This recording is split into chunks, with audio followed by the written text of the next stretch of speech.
Hi, welcome to this video where we're going to talk about what is RAG when it comes to AI. And if you are not that techie or don't know that much about AI, this video is absolutely for you. So let's get into it. What is RAG? RAG stands for retrieval augmented generation. And the proper answer of what it is it's a way that you can generate accurate, specific, and up-to-date responses from AI text models. However, let's break it down into the problems that RAG solves. So let's say you've got the question of how do I clean the filter of a Samsung Series 5 washing machine? So it's quite a specific question, and you ask that to ChatGPT or to Gemini or to Claude or whichever text model that you want. Now, the problem that you're going to find is that we've asked quite a specific question, and ChatGPT and every other text-based model is not good at giving accurate, specific answers about, especially about technical things, and is not very good about giving up-to-date information. This is because these models have been trained off scraped data, and that is by its very nature outdated. And also, if you try this, you can go and try this now, you'll probably find that it might give you some generic information about how to clean the filter of generic washing machines or how to solve problems with washing machines. But actually, for this specific one, it's not going to do very well. So, how does RAG help solve this? Well, what it does is it takes the question, you ask it to a very similar interface. And before it gives you the answer, it goes to a database which holds information about a specific thing. In this case, it would be about washing machines or about home appliances. And then it uses this information to generate an answer which is accurate and specific and up to date because it's actually using real data that is meant for this use case to generate the answer rather than just generic information which OpenAI or Claude or Google Gemini has scraped from the internet whilst they were training their models. So you could also see it as, let's say you're taking an exam and there's a question, and without RAG, it's a bit like seeing the question and then just having to answer that question from what you remember. And maybe you studied hard for the exam, maybe you didn't study at all. So sometimes, depending on the question, you might be able to give a really good answer, or you might be able to give a not that great answer. And especially the more specific the question is, and the more in depth, more technical it is, the worse the answer you're going to give is, because you just won't be able to remember it or won't be able to remember all the details. With RAG, is a bit like sitting, that same exam with the same questions. However, you're allowed to have a textbook with you. So essentially, you've got all the answers, and all you have to do is look up the answers and then translate them into a nice answer, right? So you've got the question, you think about, okay, what information do I need to find in the textbook to answer this question? You find the relevant information, and then you can use the relevant information to create an answer which answers this question. So we're not just going and taking the information and just writing that information out word for word. We're actually using that to create an answer which properly answers the question. When we do this in an exam or, however else we're doing it in life, we're using our human brain to say, okay, what information do I need to find? And then we're using our human brain to say, how do I transform this information into a good answer to the original question? When it comes to RAG, it's pretty much the same process, apart from we're using AI to find which information is relevant to the question. And then again, we're using AI to transform that relevant information into an actual answer, which will answer the original question. So let's get a little bit more technical into how this actually works. So let's say we have, again, a question, how do I fix my washing machine? And you could make it more specific, again, like we did, like adding in the actual model. But for this purpose, it's going to be fine. So you say, how do I fix the washing machine? AI is going to look at that question here, and it's going to say, okay, well, what are the attributes about this? Well, it's a how-to question. It's mechanical. It's about a washing machine. And it goes to the database, which we have populated with information all about washing machines. And then it will give you the relevant information. And it will go to ChatGPT or it will go to Gemini, whatever you want to use. And it will say, my original question is, how do I fix my washing machine?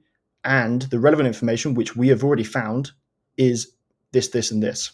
And then from that, it will give you an answer, which would be like, try X, Y, and Z. And that information is going to be much, much better than if you were to just ask this question directly to ChatGPT. So now the question is, well, how does AI know what information is relevant to this question. Now, that comes down to something called embeddings. Embeddings is essentially where we take a bit of text, could be long, could be short, it can even be images. We're just going to focus on text today. And it converts that text into a big list of numbers. It's usually like thousands of numbers long. And each one of those numbers will represent a different characteristic about this bit of text. So it could be that this first number is all about, is it artistic or non-artistic? Or this second one could be about, is it a how-to question or not a how-to question? Now, this bit here about how these numbers are generated is very technical, and we're not going to go into it today. But essentially, all you need to know is embeddings. This is an embedding here, the number, and we can use AI to turn a bit of text into an embedding, which essentially is how a computer can understand what this actually means. And then what we have is something called a vector database. And a vector database is where we keep a lot of embeddings, a lot of these lists of numbers which represent text. And we can have lots of bits of information about whatever we want, right? In this case, it could be about a washing machine, or it could be about anything. You could upload to a vector database, which is very similar to a normal database.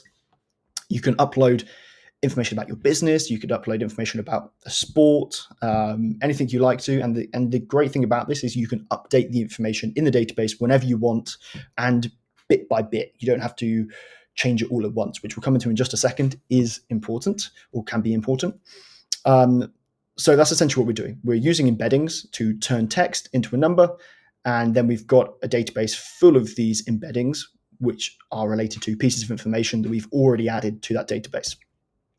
And what we're doing in this step here is that we are generating this embedding, and then we're saying, okay, go to our vector database and find which embedding is the most similar to this number. And again, it's a little bit complicated how it does this, but we can see, just using these first three numbers here, that this one isn't that close. This one's quite far away from that one. This one's fairly far away. This one's fairly far away.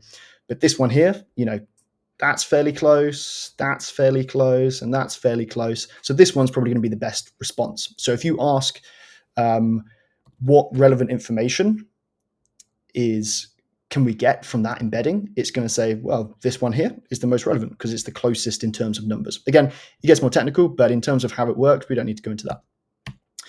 So what it's really doing is we ask a question. The question will then get turned into a series of numbers, which is an embedding. It then goes and finds the best match or the best three matches, because what you can say is, don't just give me the most relevant bit of information, give me the three most relevant bits of information. It's going to give you that info, and then you can use that info to push back into a ChatGPT or into Claude, into Google to create your answer. And that's essentially how RAG works. And hopefully you can see here that we're using real information, which we have added to a database, which we know is correct.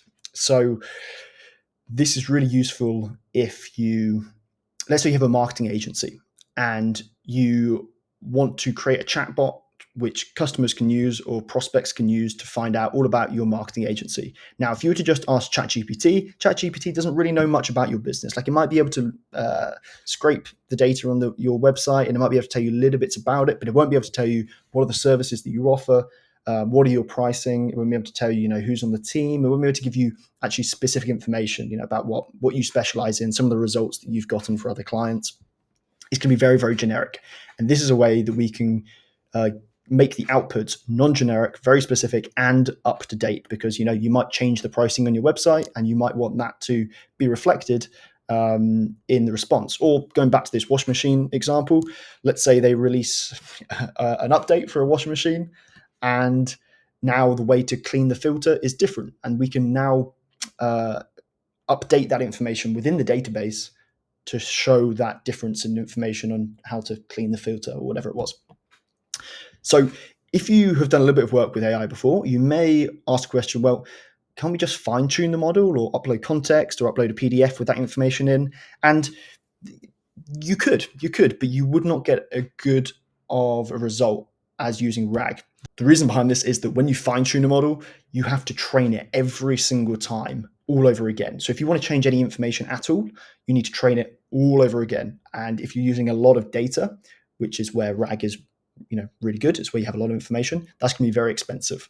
And it's expensive anyway to train it on data, even if you just do it once and you don't update it often. And also, it doesn't do well with specific information. It does very well at like tone of voice, but actually, when you want to retrieve a specific number or a specific price, it doesn't do that well because it's not actually pulling information. It's just trying to imitate what you gave it in the first place. And for the question of, well, could you just upload the context or a PDF? And yes, this would be a slightly better way to do it. However, it would make every query very expensive because with every single question, you would have to send all of that information also in that question to ChatGPT or Gemini or whatever you use, which is going to make it very expensive. And you can't have a super large data set. I know context windows are now ever expanding, but the great thing about RAG is you can really put as much information in there as you want, and it's going to get a little bit more expensive, but much, much more economical.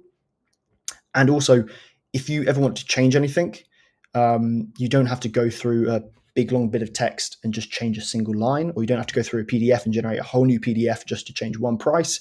You can just go into your vector database, find the bit of information that's wrong, and just change it. So hopefully that's a really good overview of what RAG is, how it works, why you might want to use it. So essentially it's taking a question, converting it into an embedding, finding from an existing data set in a vector database what the closest matches are, getting the relevant information, and then using that relevant information in a question to an AI model, text model, to give you your answer, which would be nice and specific. If you want to see exactly how a RAG application works, and you're like me, where you actually need to physically do it in order to actually learn it, then I'm going to create a video. In fact, I've probably already created it by the time you're watching this, where I'm going to go through exactly how you can build a RAG application, which you can upload your own data set into, you can ask it your own questions, you can deploy your own website, and I'm going to do all of this without any code. So if that sounds interesting to you, then I'm sure I'll leave a link probably down in the description. Anyway, I hope this video has been useful into what a RAG application is, what RAG is as a process, and how it can help. If you have any questions, drop them below, and I'll see you in another video.